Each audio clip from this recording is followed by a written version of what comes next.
Hey, hey, hey,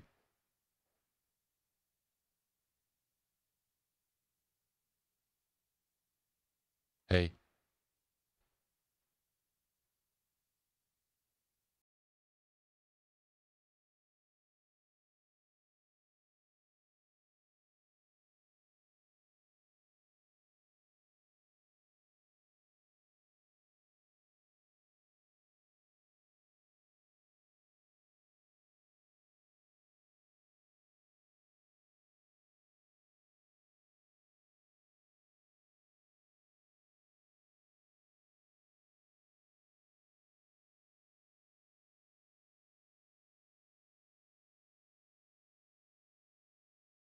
All right, sorry, we got to a little bit of a late start, but we're coming now, and we'll be on in just 25 minutes. Well, 29, what it says there.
25 minutes to go.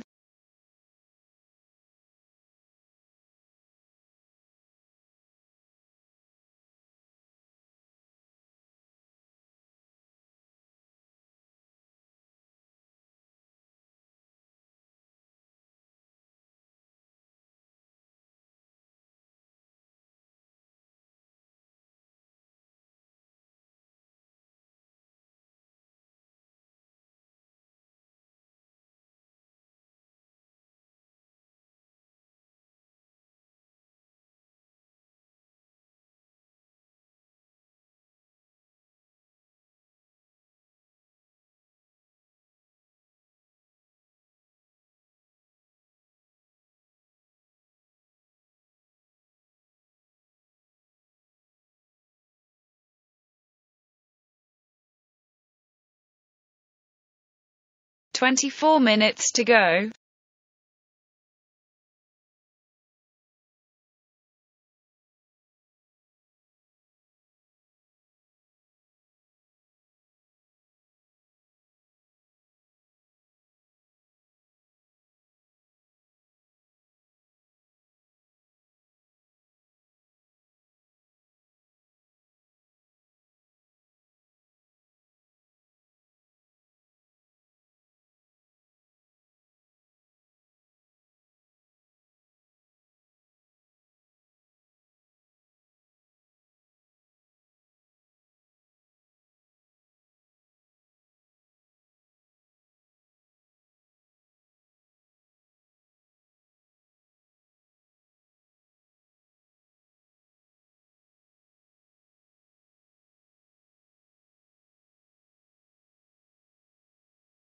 "23 minutes to go.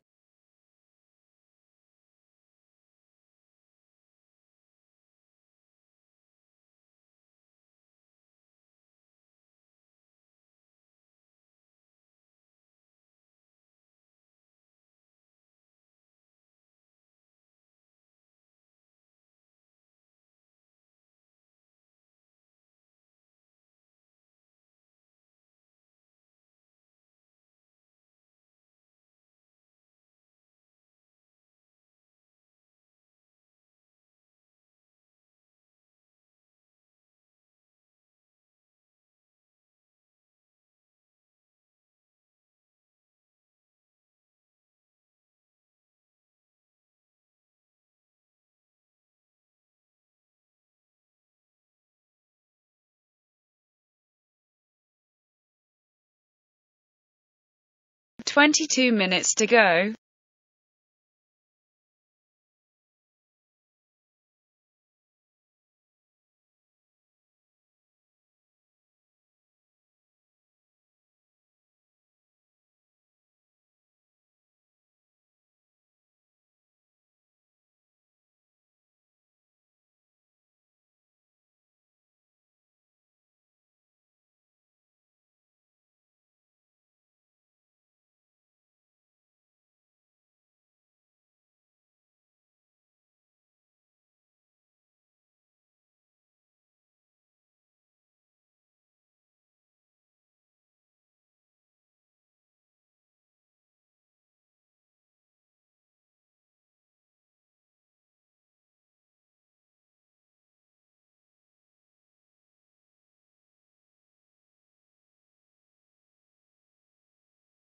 "21 minutes to go.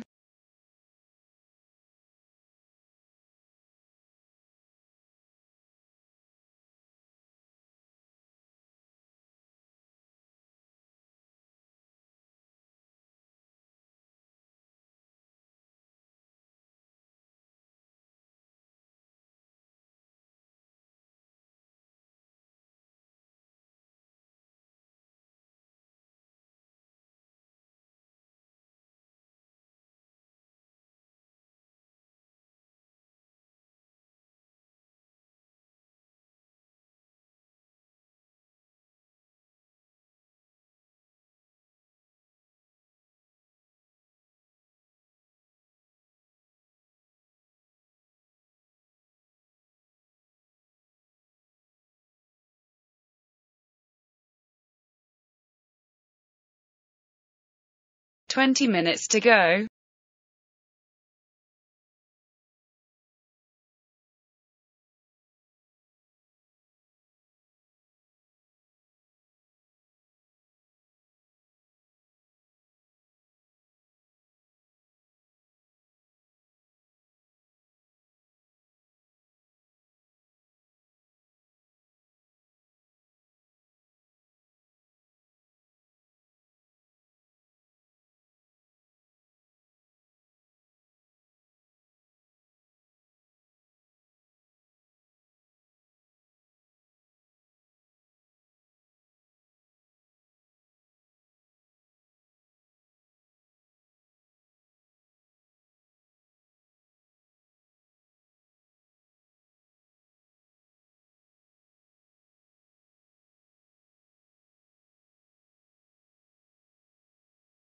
Nineteen minutes to go.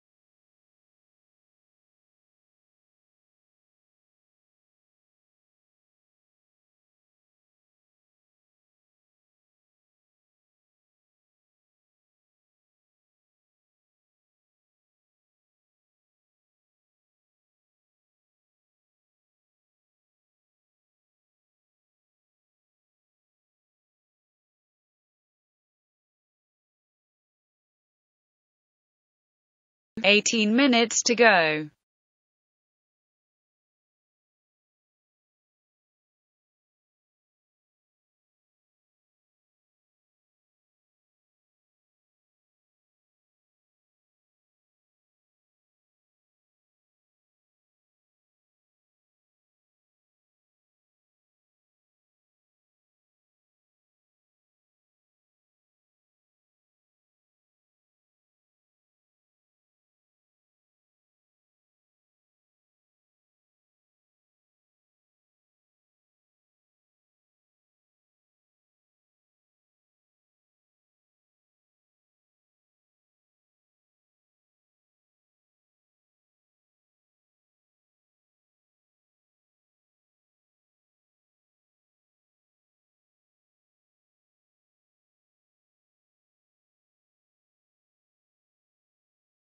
Seventeen minutes to go.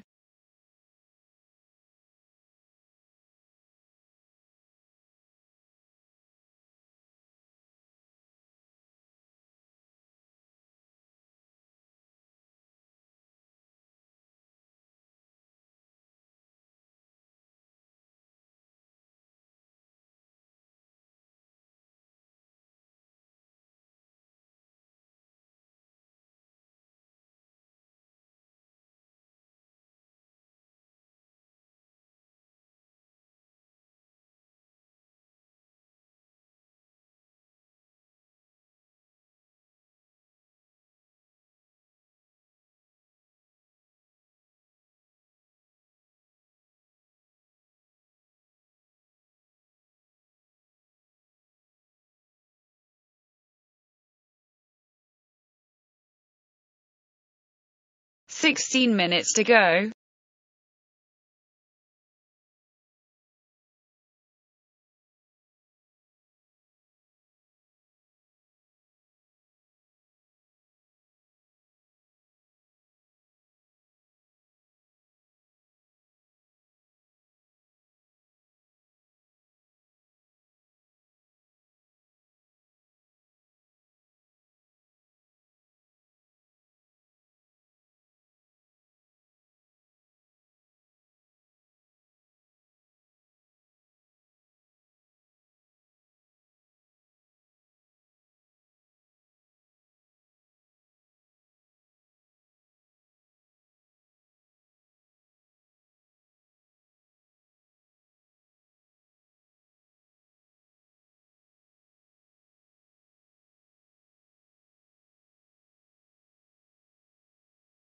15 minutes to go.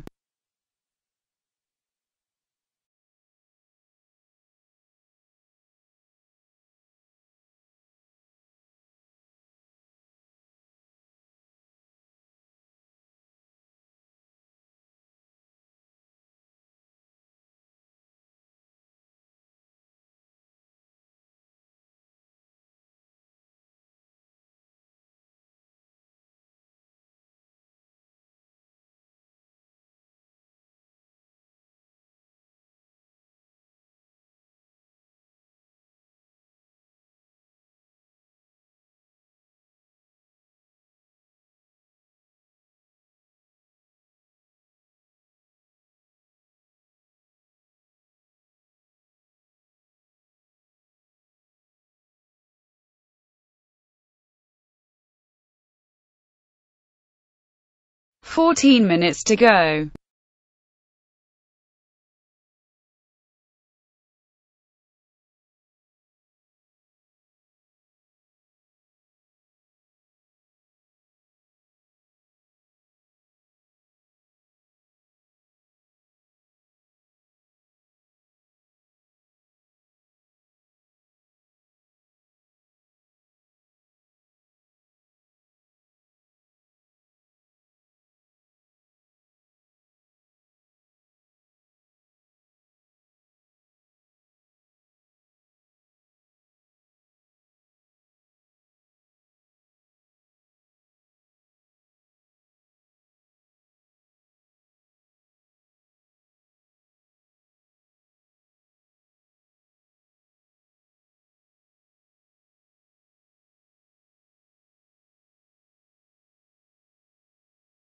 13 minutes to go.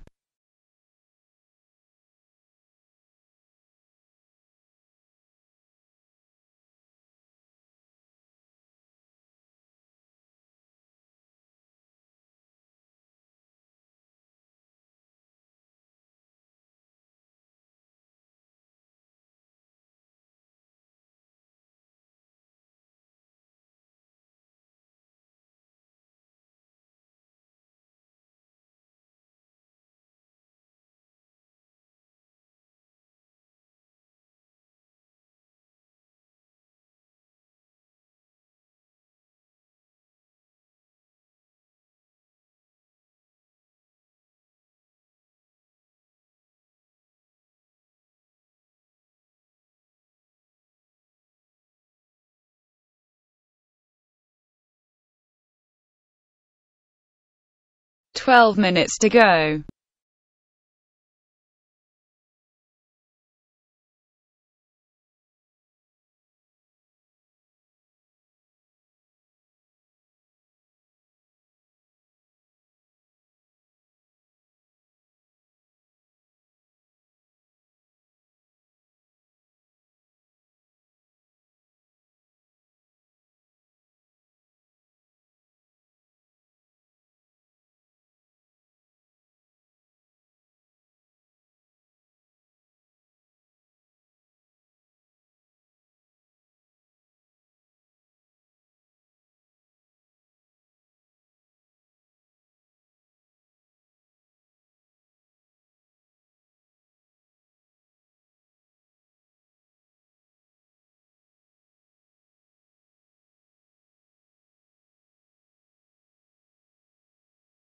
11 minutes to go.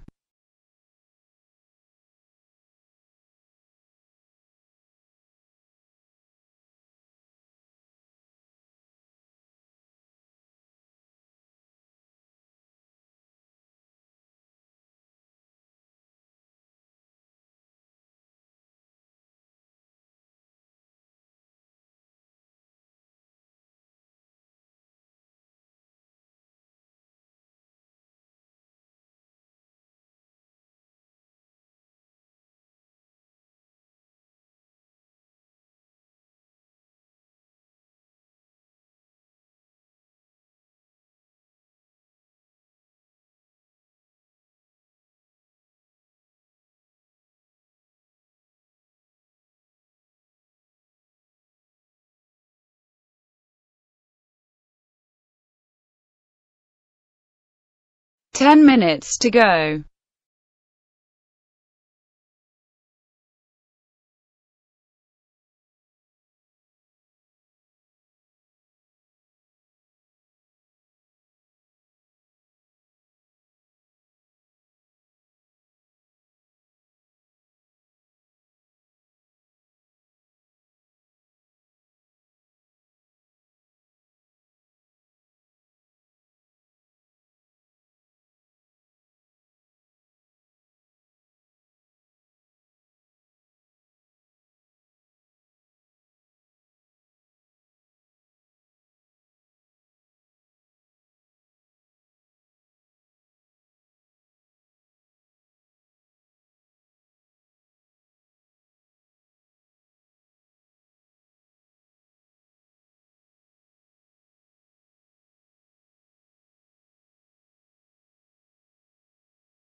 "30 minutes to go.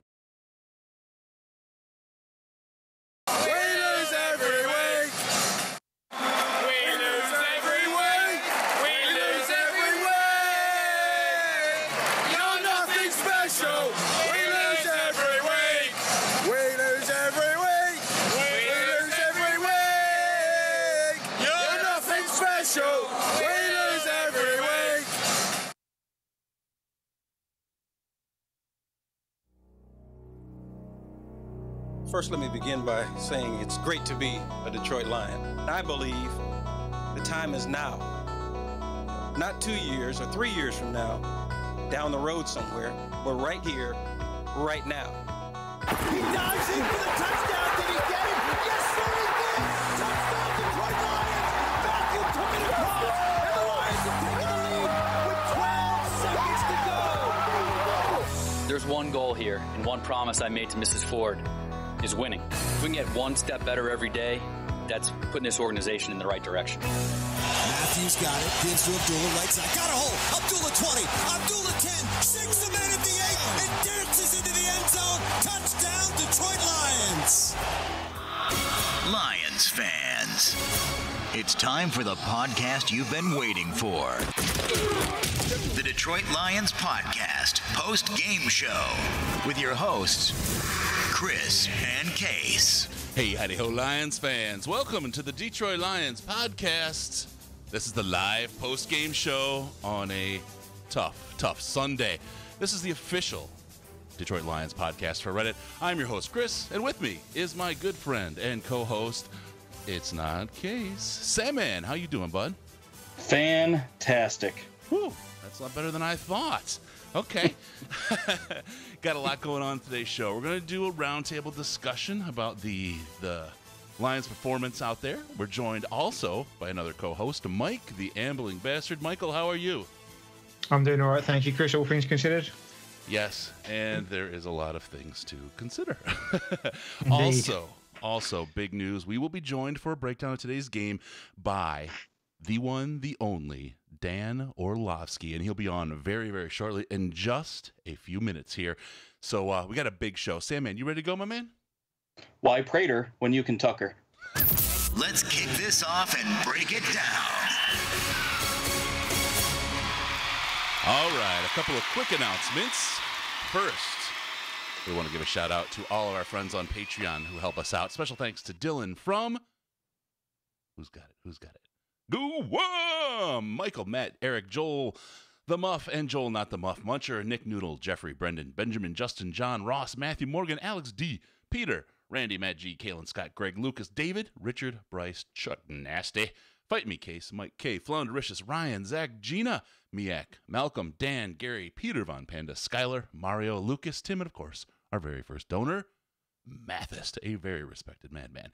Also, want to call out our newest patrons, Nicholas, Jesse, P. Lowe, Jason, Ryan, and Brian B., the singer from I Prevail. Check them out at iprevailband.com. Give us a like on Facebook, facebook.com/The Detroit Lions Podcast, facebook.com/The Detroit Lions Podcast, and of course on Twitter at DET Lions Podcast, DET Lions Podcast. It's the best place to see Mike, the ambling bastard, with No trousers, because they're called trousers. All right, rate us on iTunes, Stitcher, Google Play, wherever you find us. We love those reviews, and we will shortly open up the phones.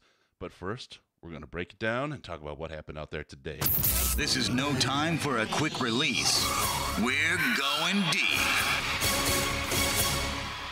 All right, first things first, we're going to get our friend Dan Orlovsky on the phone. Talk a little bit about what happened out there today. And I like Dan's ringtone. It's hey, good. Dan, how you doing? What's going on? Oh, man, tough day out there on the field today, bud. Don't go that far. All right, well, we got you on.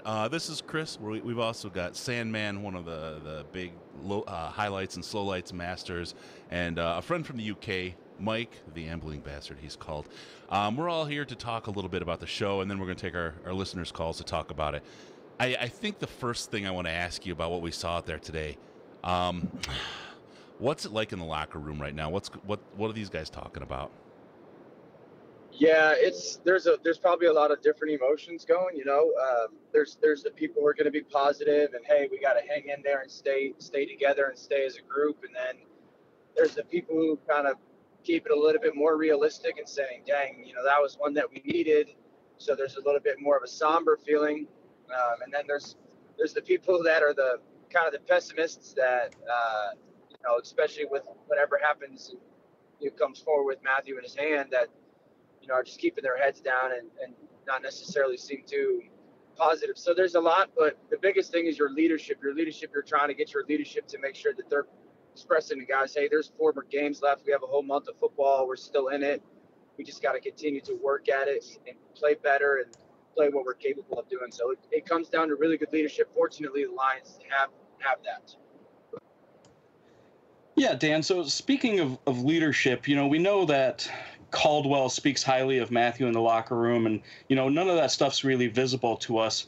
But what do you expect out of your leaders after a loss like this? How do they get the players to, come back together after, something like this? Yeah, I mean, you want them to not be all that different than if they had gone to the game and won, because like I said, there's 4 games left and they're still in it. And so you want your leadership to kind of stay constant. You want your leadership to stay the same. You want your leadership to be unfazed and don't blink. And because if your players are seeing your leadership kind of unravel, they start to unravel. And so the biggest thing is to make sure your leadership is still leading, still being in control of your room, and still shooting the message that we're a good football team. Where we have stretches where we don't play as capable as that we're playing, but when we do, we're a good football team. So focusing on minimizing your mistakes and playing to your highest level consistently, and so you hope your leadership is painting a very clear image to your group of you're still in it, you still have things to play for, and this is how we go and be successful. And the message, you want it to be consistent. You hope that your leadership isn't going off and changing their tune or, grasping for something in the air that they can hold on to. Stay vigilant, stay consistent, and believe in your message, believe in your process, because like I said, you're still in it. So, and that's, I guess, the big question at this point. After these last 4 games, I know a lot of fans' confidence is shaken, and you're on the outside looking in, and it's always different when you're in the thick of it, and you've got your brothers around you on the team. What happens though when you're on the precipice like this? Let's take the downside first, I guess. Next week, if we lose, I think that's it. It's all over. How do you keep going as a team? I know, and I don't want to harp on this stuff at all because we love you a lot, Dan. But one of the most inauspicious years in football, that 0-16 year, right? That team, it looked like many of the players were there to the very, very end. You could tell some of the guys just it hurt and they couldn't stick with it. But when you pass that threshold, how do you keep your players and in the game and focused on what's to come?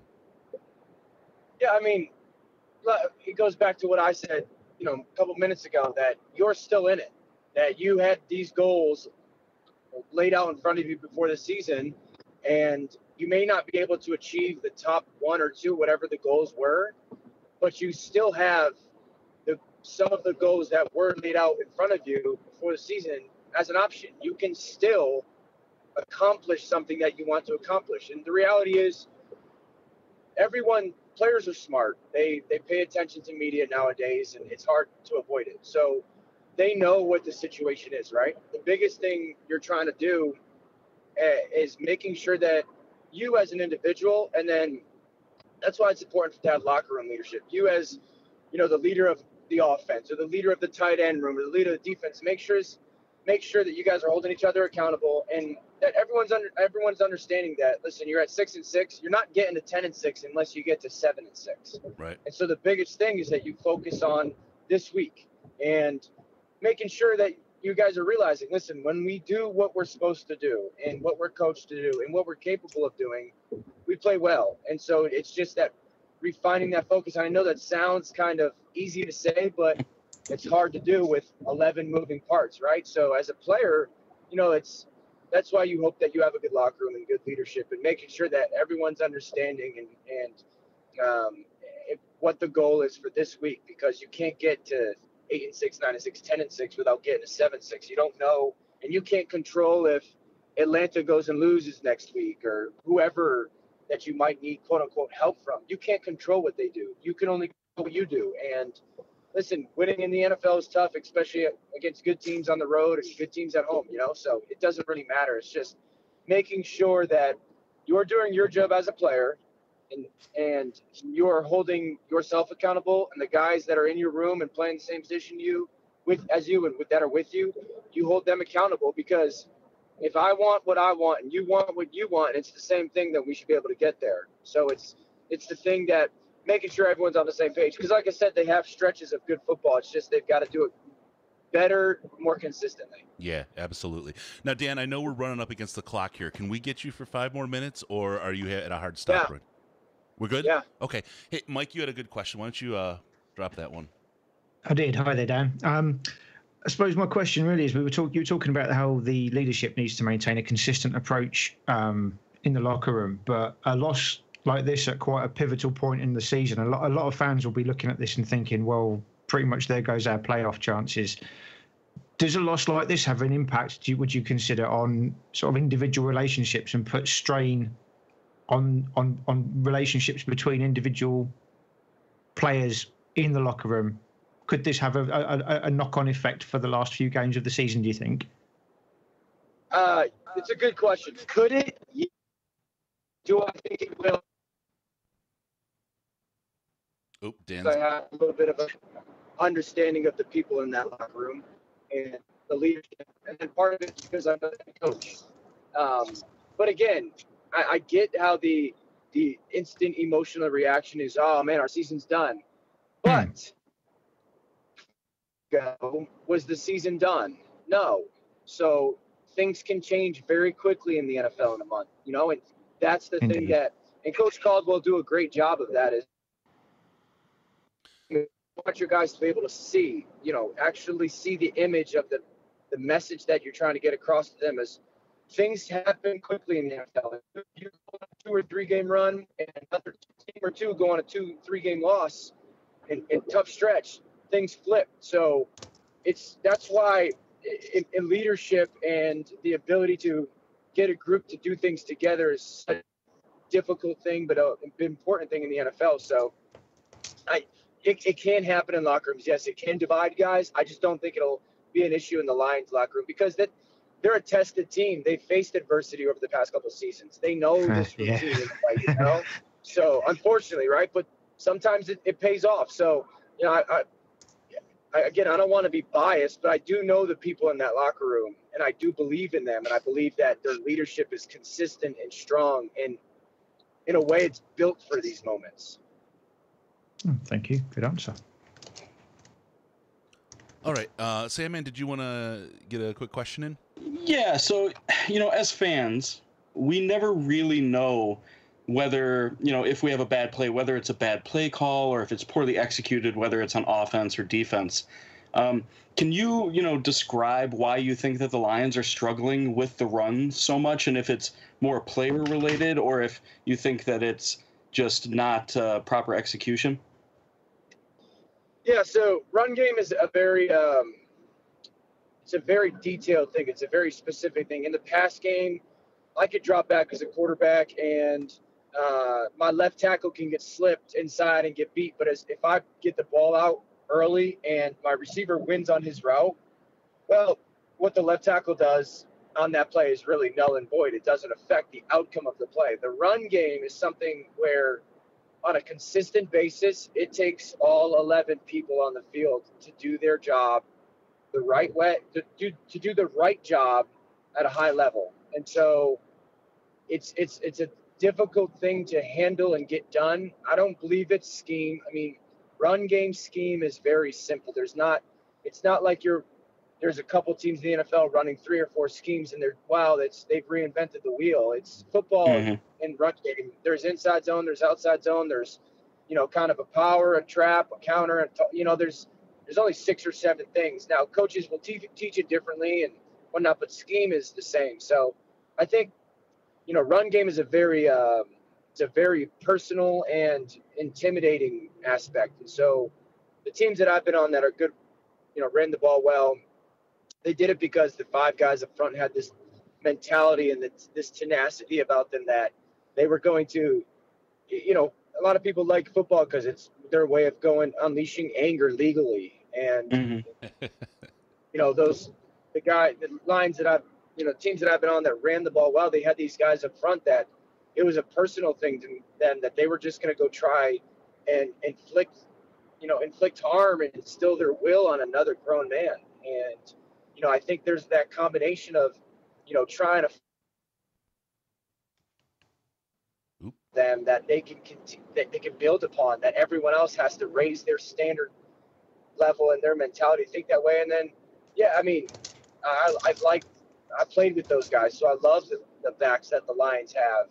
I think they all are really good at specific things, and you kind of wish that all 3 of them could become one person in a way, Yeah. So when you go by carries here and there, sometimes it's hard because if I'm a running back, I'm going to see a hole this way or a cut this way, and then if one of you guys is playing running back, you might see it totally different. Neither of us are wrong, but we could be wrong on that play. So I just think it's a combination of things that hopefully as they continue to build things forward, it's a focal point. Speaking of having 3 different running backs, or even 4 or 5 in the Lions' case this year, with with Tion Green getting some work today, as an offensive line, do you feel like it's harder to block 4 different running backs? Because you did mention, some running backs see a certain hole, other running backs see a different hole. Is it hard with that, difference in running backs without having that permanent consistency? Well, I don't know. All I know is that it shouldn't matter for the line. Your job is to the play's called and you block that run and you do it as good as you guys can. So it shouldn't matter who the back is behind you. That's not your job. Your job is to go block, and so is it harder? I don't know. I've never played O-line, but I would imagine that it's something where you understand a guy's running style, but like I said, inside zone is inside zone. And double teams are double teams. It's not like you're going, well, I've got this guy, so I know I could, hold my guy off in this angle. No, you just go make your block the way you're coached and do it as good as you can. But I think there's certainly something to be said for, lines playing together and backs playing together for extended periods of time. Yep, absolutely. All right, Dan, we'll get you one last question here, and this is going to be a little bit of a tough one, I think. So, you can dance around it if you want. There's a lot of talk amongst fans right now about the coaching staff and the team coming out flat repeatedly. Today, across the board, especially in the first half, the team looked kind of unprepared. I mean, look, to a layman, it looks like everybody had a bad day on the same day, right? Which I guess is possible, but they just didn't come out the way we wanted the team to, especially in a game that's so important. What do you think about the coaching staff right now and their standing in the organization? Yeah, I mean, to be honest with you, I won't dance around it at all. So I get when people go, man, slow starts, but then how do you explain a fast start in the second half? Is there something that drastically changes and they do it differently at halftime than they do on a Saturday night or a Sunday morning before a game? No, it's just there's no change there that makes one coach good in the start of a game and good at halftime, or not good at halftime, vice versa. So I know that coaching staff. I know what Coach Caldwell believes, and I know how he treats his players, and I know that offensive staff and defensive staff. Coaching is very important. I think it's huge. It's paramount. But there's also an aspect that players have to go play, and I don't think that it's representative of we're not prepared or we're not. If you looked at the first half today, what hurt the Lions in the first half was they were in a lot of 3rd and 8 and longs. Yeah. And those are hard if you're playing, Brother Rice. But when you're doing it on the road against a top 4 defense, it's hard. That has nothing to do with whether you're ready to play or not. It has to do with execution. Why did they play better in the second half? Because they got themselves into manageable 2nd and 3rd downs that they were able to go execute because your playbook is open more and you don't have to worry about the defense pinning their ears back. So my point is this. I've seen that coaching staff, and it's at there's a point where players have to go and get themselves ready to go play the game as well. So yeah. I understand fans' frustration. My thing would be this. The Lions and their fans have experienced, let's go fire our coach because someone else, there's better people out there, and it's, well, how that hasn't necessarily worked historically. So I think that there's models that show you that, okay, we have a good coach, and those good coaches are hard to find. Mm-hmm. So we have a good quarterback. Good quarterbacks are hard to find. Mm-hmm. So we have a good general manager. Those guys are hard to find.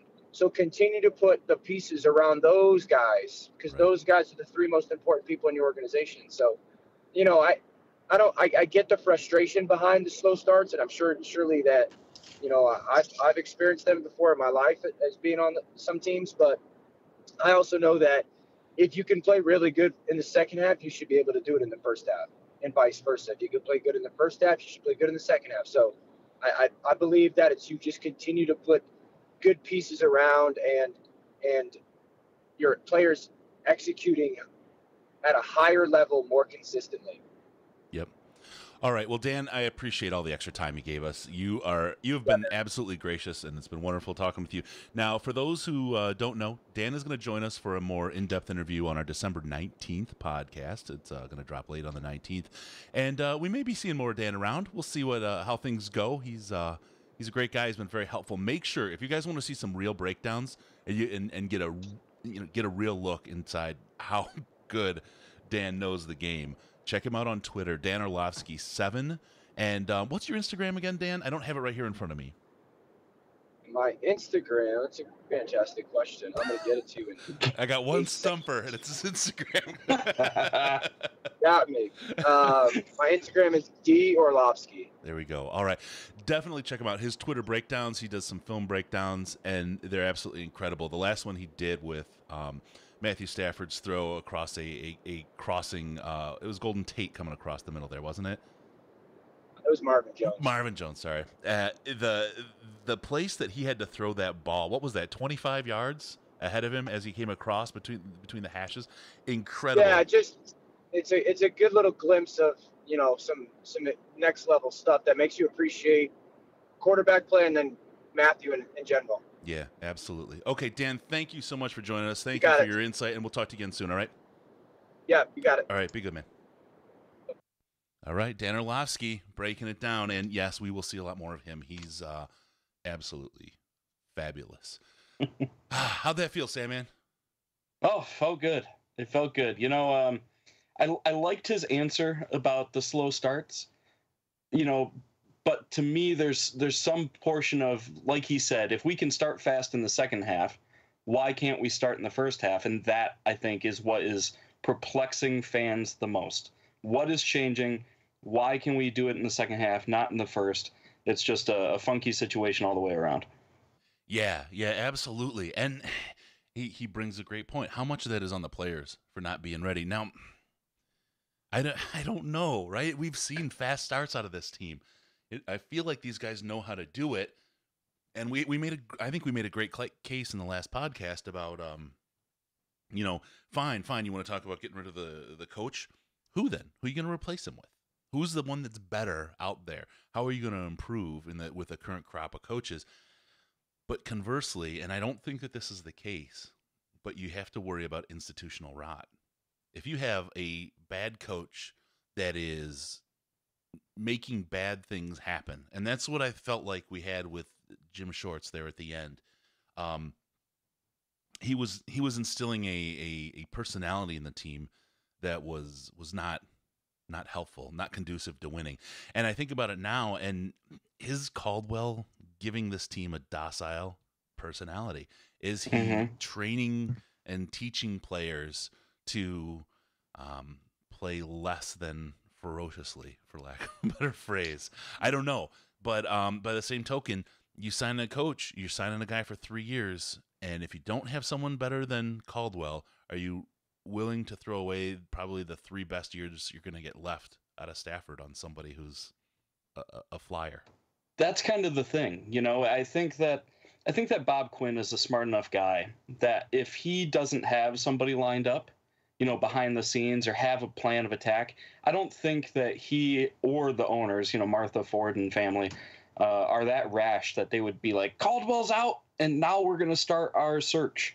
They just don't seem like that kind of group to me. And if Caldwell comes back next year, to me, that says that, Bob Quinn either didn't have somebody that he thought highly enough to replace Caldwell, or, there just wasn't anybody available. We'll see. Yep. And we've seen from Bob Quinn in the past as well that he's not afraid to make some harsh decisions where they need to be made. So you've got to have some faith that he extended Caldwell's contract for the right reasons. Not, he had some. So he himself will have some faith that Caldwell is the man for the job, rather than just, well, shit, we can't get anyone better. Let's stick with him. He's the best we can do. It's not like he's just plumping for him for lack of choice. But this is the guy. You would hope that the GM would have faith in the head coach to that degree. And I'll say the other side of that is it doesn't matter that they extended him. You do not let coaches play on a lame duck contract. It's just not what you do. Because no one commits to him. The players don't commit. No one believes. Because it's too easy for them to get tossed to the side. So you lack that buy-in. You need to make a commitment to a coach as an organization, even if you're going to get rid of him that year. So, and we don't even know what his contract looks like. For all we know, it was like a 1-year bump extension, just like a minimal thing, or it could be a 10-year, $200 million contract. We don't know. So yeah, exactly. Yeah, for sure.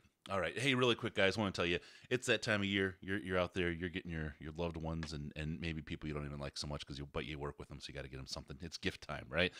Where do you do that? How do you get your gifts? You head on over to Detroit Lions Podcast, click on that shop link, and head on over to Amazon. It's fast. It's an extra, you type in DetroitLionsPodcast.com, and you got to click extra before you get to Amazon. But they give us a little kickback, and they help the show out.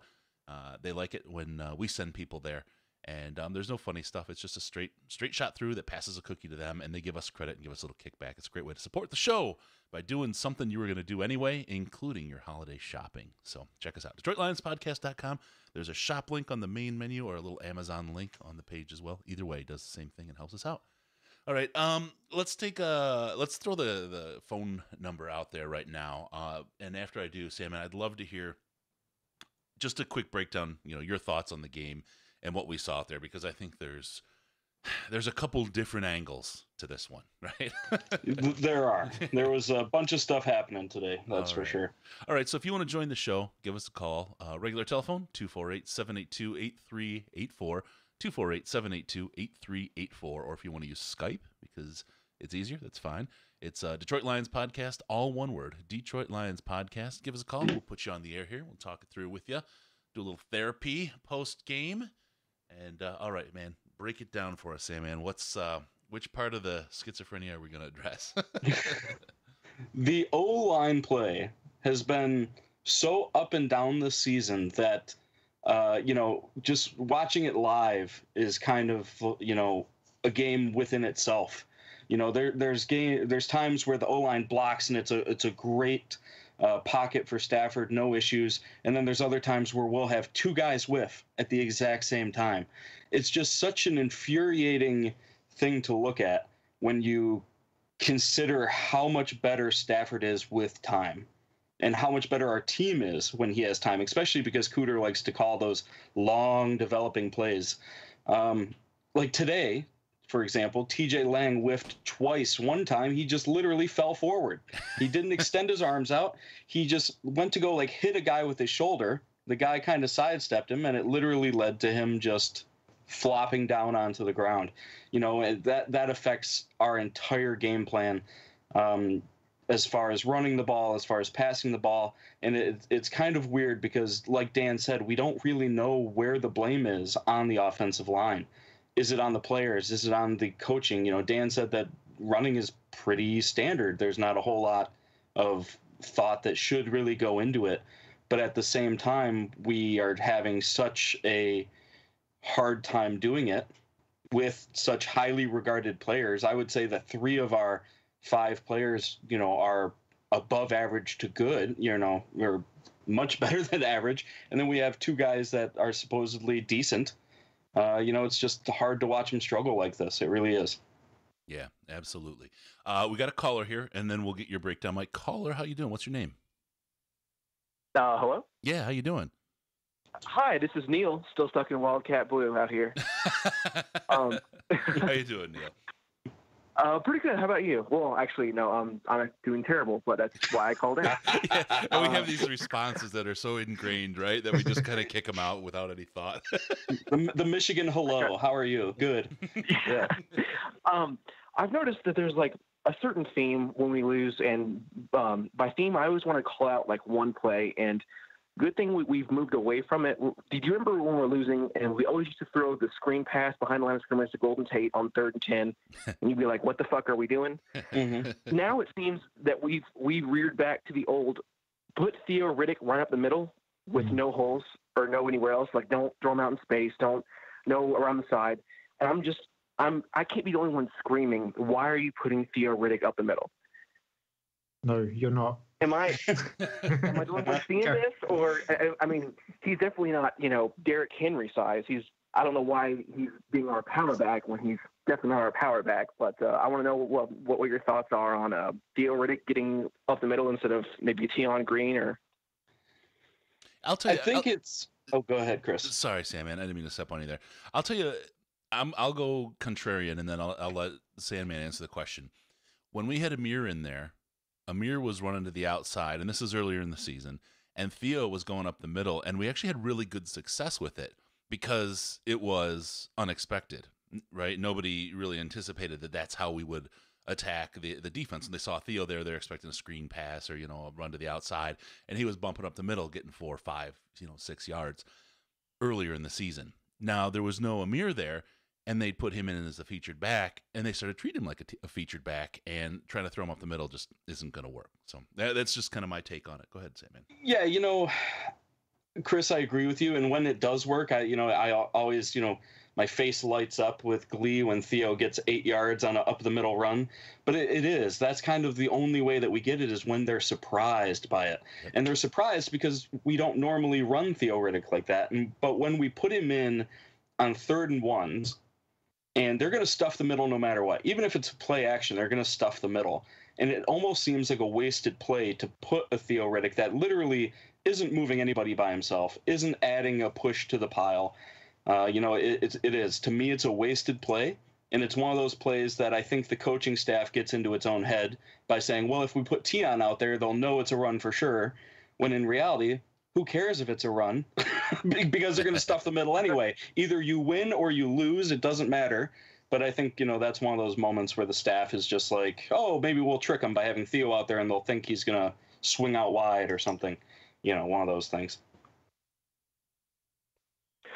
Oh yeah, no, I feel the same way, but I didn't actually get to catch. They had about half the game. So, were there any spectacular Marvin Jones catches that I may have missed, or is this another game where he completely disappeared and then next week he's going to get 2 touchdowns out of nowhere You for had no to reason? miss one. He had a big play, and I don't remember the yardage on it, but it was another 12 man on the field, 46 yards catch. 46 yards, yeah, with 12 men on the field for the Ravens. We were talking about this. We were tweeting about it back and forth. I mean, if there's 12 men on the field, give it to Marvin because he can get it done. And boy, would they be in trouble if they had 13 men on the field because we would score every time. Yeah, no, Marvin looked good today. He, Marvin, I think it kind of depends on the cornerback he's going up against and kind of our game plan. If Stafford has time to kind of whip one down the field to Marvin, I like our odds because Marvin's body control and his ability to leap are pretty darn good. And so when we have those opportunities, he tends to win them. We just don't seem to get enough of those opportunities. All right, Neil. Thanks a lot for calling, man. Yeah, that's all I had. All right. Thank you cool. all. Thanks, buddy. Appreciate it. All right, yeah. Don't forget 248-782-8384, 248-782-8384, or via Skype. Mike, I'm gonna keep your breakdown there, Mike. We got another call we're gonna add here. Okay. So good. All right, caller. What's your name? My name is Mihir. How you doing, Mihir? M-I-H-I-R. Yeah, how you doing? Good. Great. And I got to tell you, you're the same Mihir, because I don't know a whole lot of Mihirs. I have to tell you the honest truth. You're the same one that made a donation to the podcast a little bit ago, aren't you?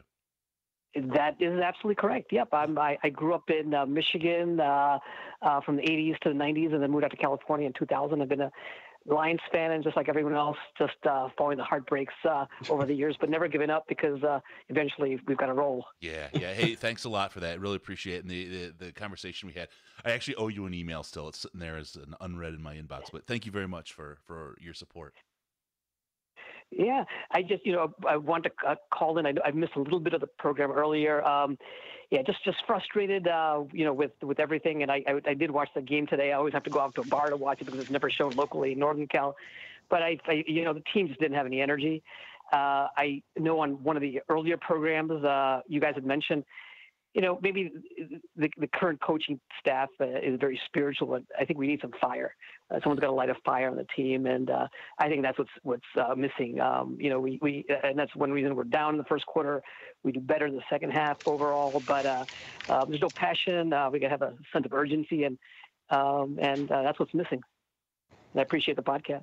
Yeah, my cousin Ryan, said something interesting to me the other day. Even before this game, we were kind of talking about Caldwell and his role here.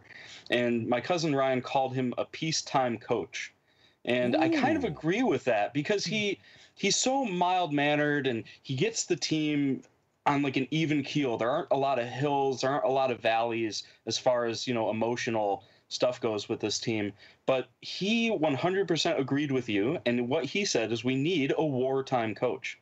We need somebody that is going to light a fire under these players' asses, that's going to hold people accountable out loud and possibly, cause our players to maybe hold themselves to a higher standard. Like today you saw Terrell Suggs on the TV yelling at his entire defense for being a bunch of, slackers or whatever he was yelling at them about. You never see that. Yeah, but you never see that out of a Lions team ever because Caldwell has his guys just so calm and collected, like, oh yeah, we'll come back. We're down 17. It's fine. We've been here before. But sometimes that works and sometimes it doesn't. And I kind of agree with you that it may be time for a wartime coach. Yeah. And sometimes a player can take that role up as well. It doesn't always have to be a coach, but you got to have a little killer instinct. That extra 10% is what's going to, help you win a game. You don't have to have like 5 superstars on the team to win every time. Sometimes a 10% energy boost or a killer instinct can do it. That's what we're missing. And we lost that with Sue. I agree with you. And I feel like,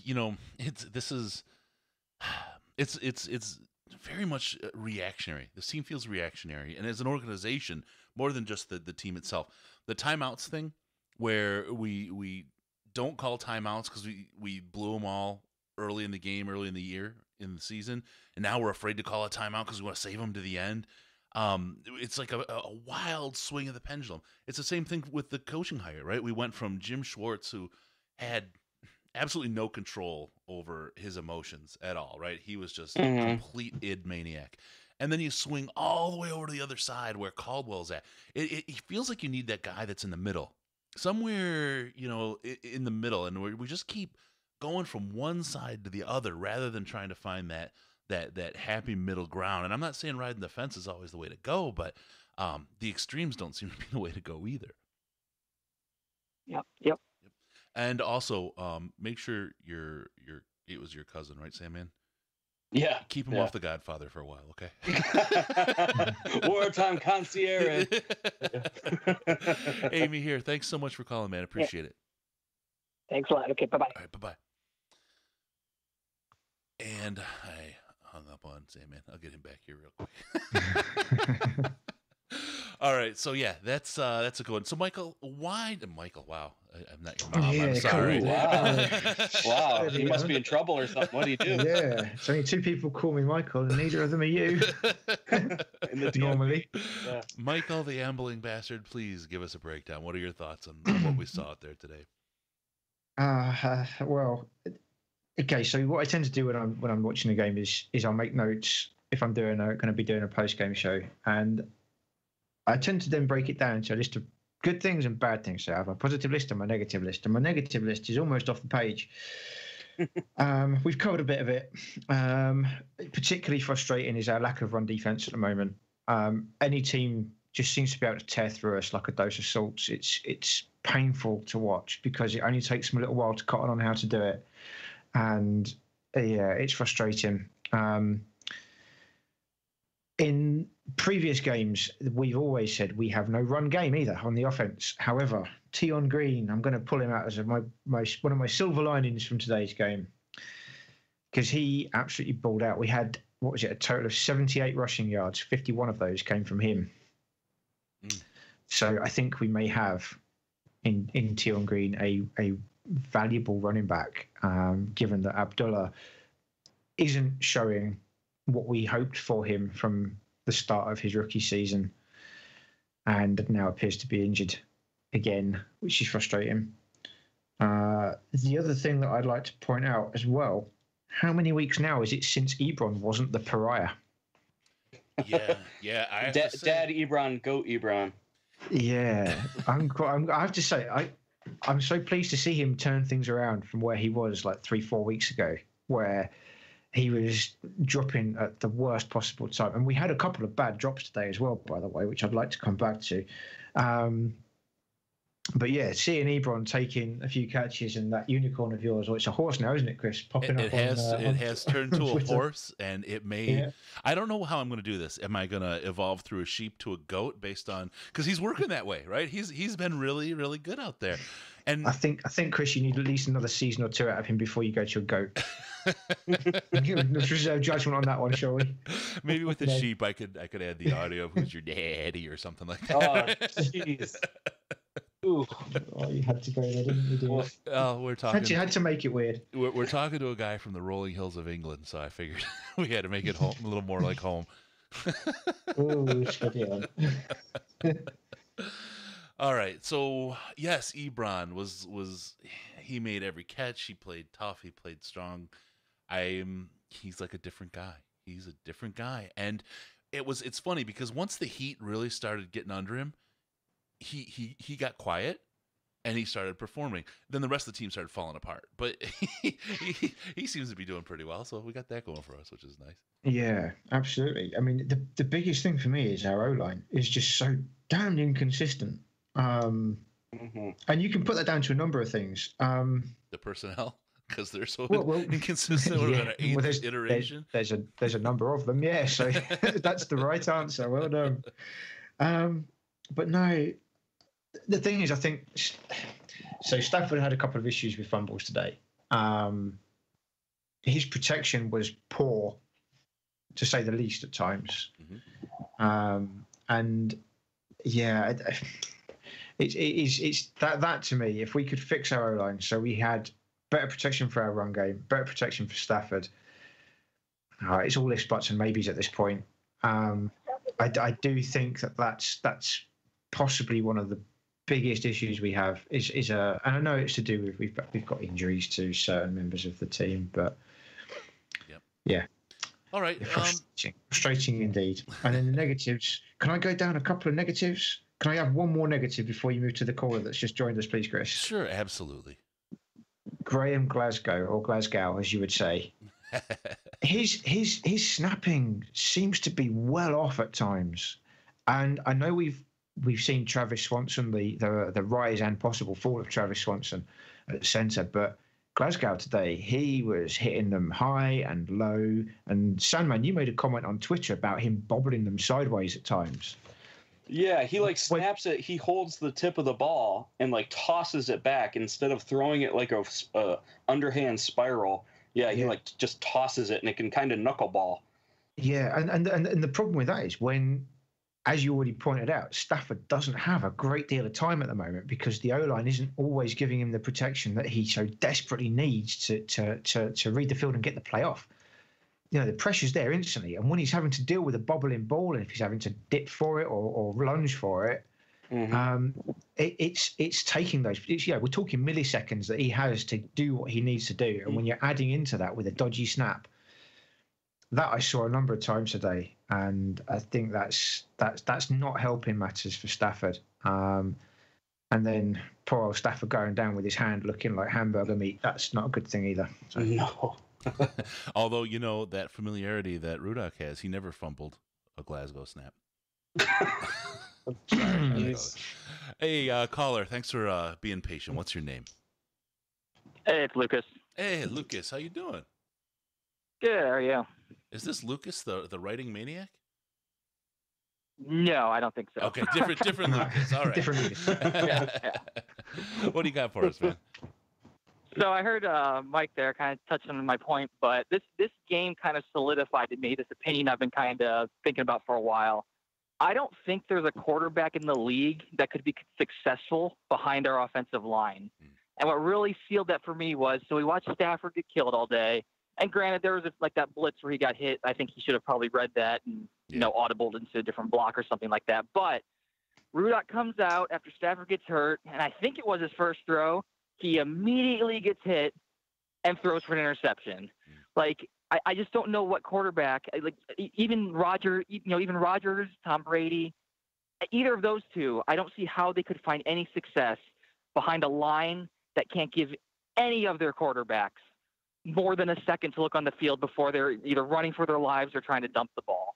And as we always come down to, you got Dan on, I don't know if it's coaching. I don't know if it's the players, but something's got to change here because this is the same. We've been seeing this for the past few years now, and it's only really started happening. This issue of quarterbacks having time since Caldwell got here, and so everything to me points to Caldwell is the issue, and I just don't know what we're supposed to do to continue to accept him and try to buy into his scheming because it just doesn't seem to be working. It definitely is weird that Quinn brought in two very highly touted offensive linemen this year, and they're both struggling. And it's hard to put it on one thing or another, but the one thing that's consistent across the board is scheme.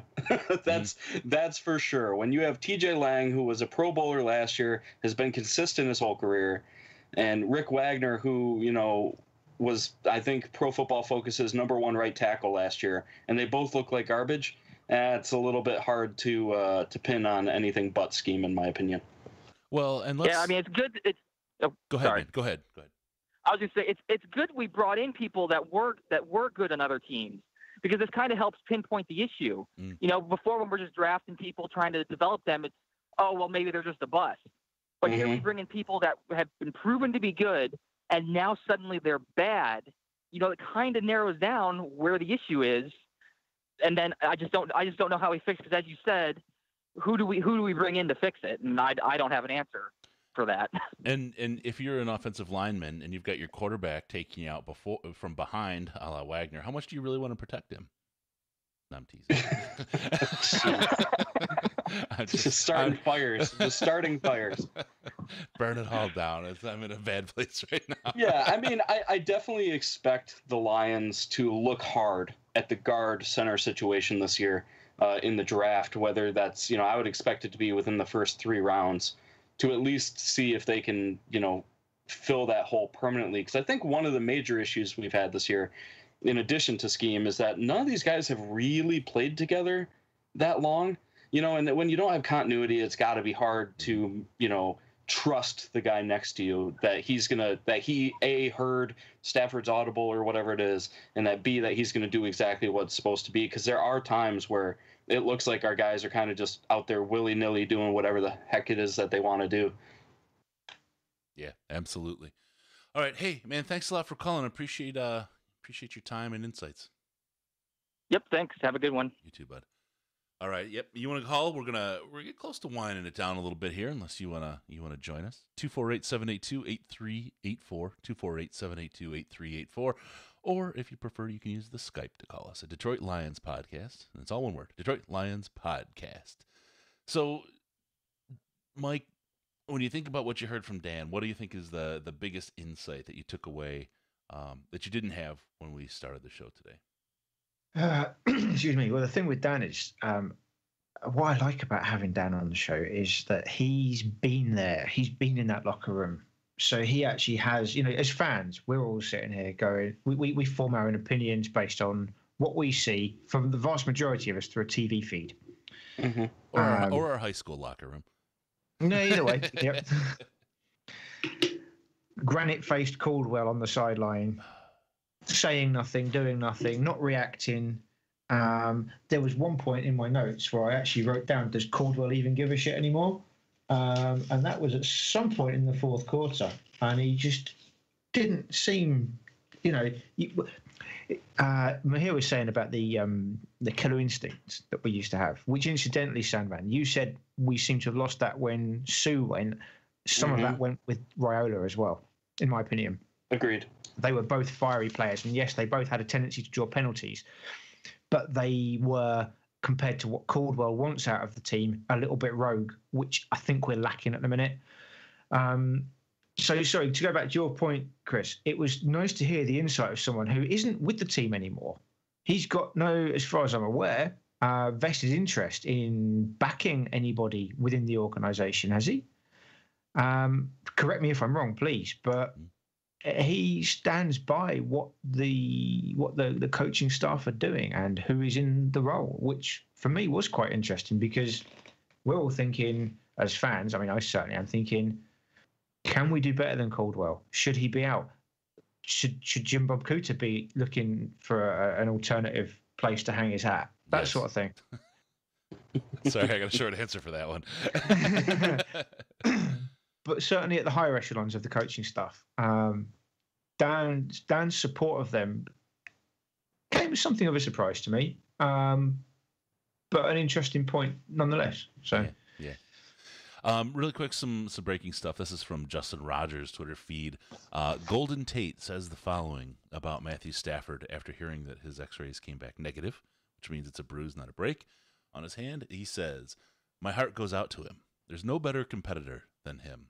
He's a great leader, but when your quarterback is on the ground week in and week out, crossing your fingers only gets you so far. He's tough, and he's going to do whatever he can to be on the field, but we've got to protect him." And I love that. That is, that is absolutely everything. I think we've said it's a lot fewer words to say probably what we've been talking about the whole show, just about. Yes. It's nice to see one of the star players of the team wear his heart on his sleeve like that as well, and come out and say what a lot of us are thinking, Stafford shouldn't be on the ground so much. Yes, and a lot of the players are coming out angry here today, and they're aware there's issues, but it's Mike Payton put this one out there. He said it's refreshing to hear after being told that everything's fine so many times, and he's right. We keep hearing that everything's fine, and we can see it. We can see that it's not. So seeing guys being angry about it, I mean, I know I'm angry about it, and we get to the show, and I'm almost worn out by the time we start because I've been so mad about that game and then deflated and all that. You went through the whole 7 cycles of loss or whatever. Acceptance is, I think, where we start the show. Yeah, you tend to pass through resignation after about quarter two, don't you? So yeah, it was tough. And then they came back, and I'm sitting here thinking, like, you know, we've come back so many times they can't discount it, but I just don't feel it.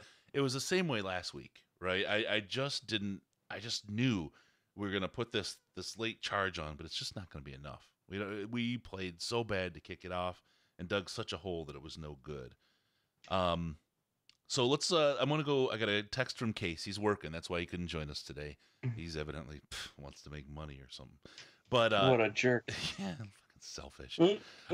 His 2 cents. The biggest criticism of Jim Schwartz in his time in Detroit was allowing sloppiness and lack of discipline to kill the team, and that's what the last 4 games have looked like.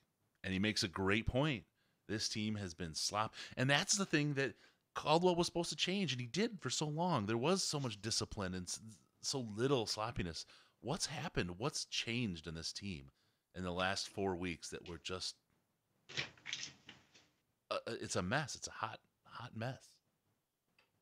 Yeah, you know, it's hard to put your finger on it, that's for sure. It almost looks like everything has gone wrong. All you know, phases, like yeah, I can't put my finger on one person in this game that I thought, you know, really did us right.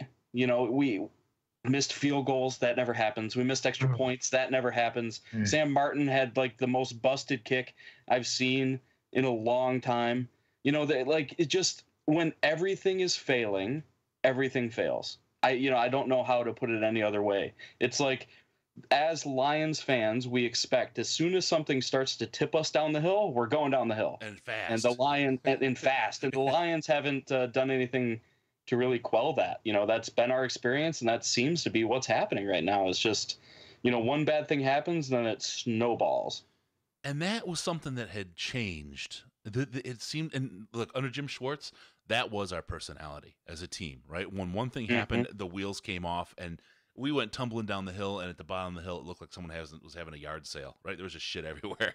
And it seemed when Caldwell came in, he started getting control, and those things stopped happening. We started, you know, and then the comebacks happened, and you saw this progression. And you heard people saying, well, yeah, but you can't live and die by the comeback. That's just not sustainable, right? But they did it for a season and a half. And it was like, wow, it almost looks sustainable. But I was thinking of it as part of the team's evolution towards gaining that control. Is this just a minor regression? I say minor. I mean, you've almost tanked your season at this point. But is this a minor regression right now, and we're gonna surge back and continue that forward progress, or is this literally the wheels falling off the wagon on a more meta kind of way? Yeah, you know, that's just one of those hard questions, you know, and it's one of those things that, as far as Caldwell goes, for me, I've been a big Caldwell supporter. I thought that what he brought to the team is what the team needed for a long time, and like you said, that calmness really did help us not lose our shit. You know, like one bad penalty didn't ruin the rest of the game for us, right? You know, like in the Schwartz era. But I can say confidently now that we've had enough failures that have been repeated over and over and over again that I don't know how those get fixed without this coaching staff fixing it themselves. And I feel like if it was going to happen, it would have already happened. Yeah. And you want to point, I mean, when you see things, I've got that question for Dan. I meant to ask him this time, but sorry. The Stafford and connected to the drops, is it him or is it the players? But I'm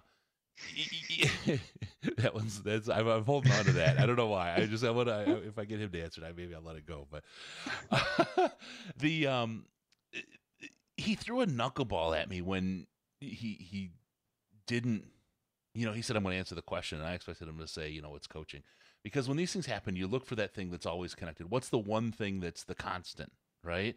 And when you see all these players having a bad game at the same time, or a bad series of games, or the whole team comes out flat, these are NFL players. These are professional, grown-ass men, right? It doesn't happen. So everyone doesn't come out flat at the same time. So what is it? Is it the scheme? Is it coaching, which is kind of one and the same? that's where my head's at, and he wasn't there. He didn't say that, and that's where there's just a what do you call it? A spanner in the works, Mike? that would be the phrase, yeah. That's where my head's at now. I want to blame the coaching staff, but he's telling us no. We got good leadership, and there's something else at play here. So we'll have to see. I don't know.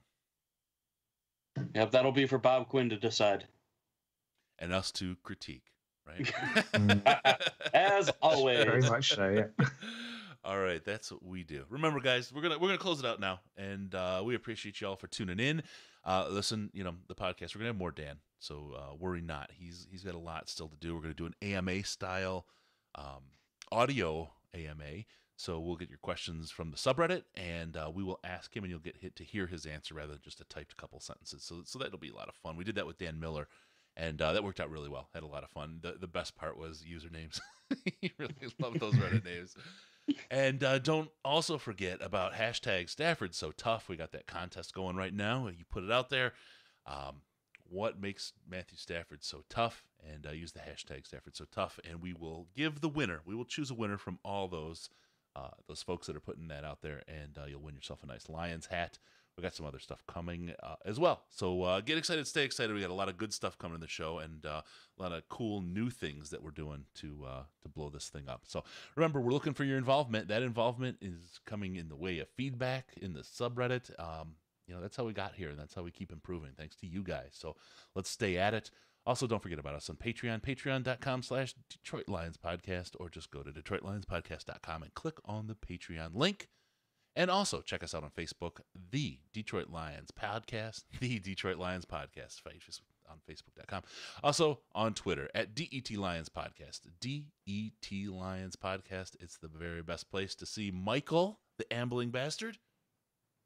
With no pants on. That's right. Or trousers, wherever he's at. Oh, come on. I'm trying to make it American friendly for you guys. All right. I'm appealing to the target market, Chris. Don't forget to hit our website when you do your Amazon shopping. If you want tickets, we got a link to SeatGeek, and all your Lions gear, the official stuff, is all available right there. Just head to DetroitLionsPodcast.com, and the shop link will take you where you need to go. And since you didn't get through on the show yet, go ahead and go to the Lions line, 929-33-LIONS. It's 929-335-4667. Leave us a message and get a chance to hear yourself on the show. It's the Detroit Lions Podcast. Great articles, great content, and the kind of stuff that makes your toes tingle. So make sure to subscribe to the podcast, and you'll get it to come in your box auto-magically. Who wouldn't want that? Thank you for tuning in to the Detroit Lions Podcast. It's your Detroit Lions and Reddit connection. Let's bring it in here together. Let's go. Let's go, baby. Lions on 3. 1, 2,